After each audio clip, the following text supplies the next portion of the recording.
Israel ने Hamas के खिलाफ जंग छेड़ दी है। दावा है कि उसने गाजा बॉर्डर पर कब्जा कर लिया है।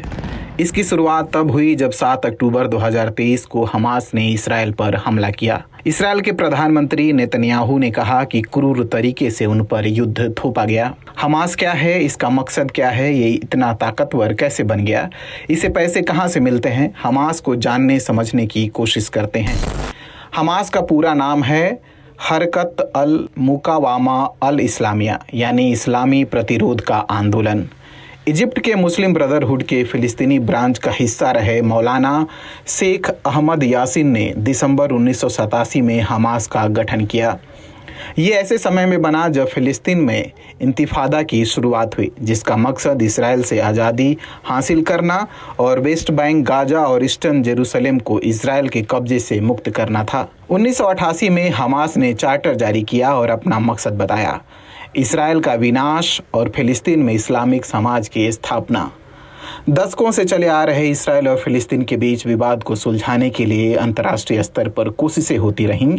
एक लंबी बातचीत के बाद 1993 में ओस्लो एग्रीमेंट हुआ। इसके तहत फिलिस्तीन ने इसराइल को मान्यता दी। वहीं गाजा और वेस्ट बैंक में स्व प्रशासन के लिए फिलिस्तीनियों की अंतरिम सरकार पर समझौता हुआ। इस समझौते पर दस्तखत किए फिलिस्तीन की आज़ादी से जुड़े सबसे बड़े संगठन PLO यानी फिलिस्तीन लिबरेशन ऑर्गेनाइजेशन के नेता यासिर अराफात ने। लेकिन कई लोग इस समझौते के खिलाफ थे, हमास भी उनमें से एक था। इस समझौते से 5 महीने पहले हमास ने अप्रैल 1993 में आत्मघाती बम विस्फोट किया। हालांकि ये समझौता रुका नहीं। हमास के हमले जारी रहे और वो इसराइल के लोगों को निशाना बनाता रहा। हमास के बनने के 10 साल बाद अमेरिका ने 1997 में इसे आतंकवादी संगठन घोषित कर दिया। 2000 और 2005 के बीच दूसरे इंतिफादा के दौरान हमास के आत्मघाती हमलों ने एक बार फिर सुर्खियां बटोरी। उसने कारों, बसों और सार्वजनिक जगहों पर हमले कर इसराइल के लोगों को निशाना बनाया। इस बीच 2005 में इसराइल ने गाजा पट्टी पर अपना कब्जा छोड़ दिया। इसराइल, मिस्र और भूमध्य सागर के बीच जिस पट्टी को गाजा कहते हैं वो 41 किलोमीटर लंबा और 10 किलोमीटर चौड़ा इलाका है। यहाँ करीब 23 लाख लोग रहते हैं। ये दुनिया की सबसे ज्यादा सघन आबादी वाले इलाकों में से एक है। इस बीच 2006 में फिलिस्तीनियन अथॉरिटी के लिए हुए चुनाव में हमास को बहुमत मिला। वहीं दूसरे राजनीतिक गुट फतह को वेस्ट बैंक इलाके में सत्ता मिली। इस तरह फिलिस्तीन राजनीतिक रूप से 2 भागों में बट गया। हमास हथियारों के दम पर इसराइल का मुकाबला करना चाहता है, वहीं फतह बातचीत से मसले का हल चाहता है। सालों से इसराइल और हमास में लगातार संघर्ष जारी है। यहाँ वेस्ट बैंक, गाजा पट्टी और गोलन हाइट्स जैसे इलाकों पर विवाद है। फिलिस्तीन इन इलाकों समेत पूर्वी यरूशलेम पर दावा जताता है, वहीं इसराइल यरूशलेम से अपना दावा छोड़ने को राजी नहीं है।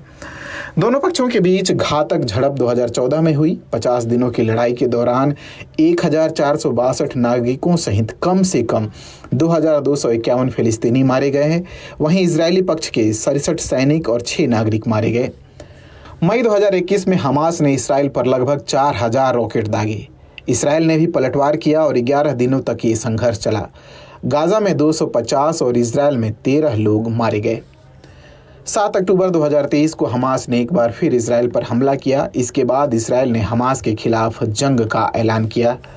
हमास के सैन्य कमांडर मोहम्मद दीफ ने कहा था, ये हमला यरूशलेम में अल अक्सा मस्जिद को इसराइल की तरफ से अपवित्र करने का बदला है। दरअसल इजरायली पुलिस ने अप्रैल 2023 में अल अक्सा मस्जिद में ग्रेनेड फेंके थे। टाइम्स ऑफ इसराइल के मुताबिक हमास में करीब 27,000 लोग हैं। इन्हें 6 रीजनल ब्रिगेड में बांटा गया है। इसकी 25 बटालियन और 106 कंपनियां हैं। इनके कमांडर बदलते रहते हैं। हमास के बड़े मददगारों में ईरान का नाम शामिल है। एक अनुमान के मुताबिक ईरान हमास को सालाना $1000 मिलियन की मदद देता है। वहीं तुर्की राजनीतिक रूप से हमास के समर्थन की बात करता है, लेकिन उस पर हमास को फंडिंग करने के आरोप लगते रहे हैं।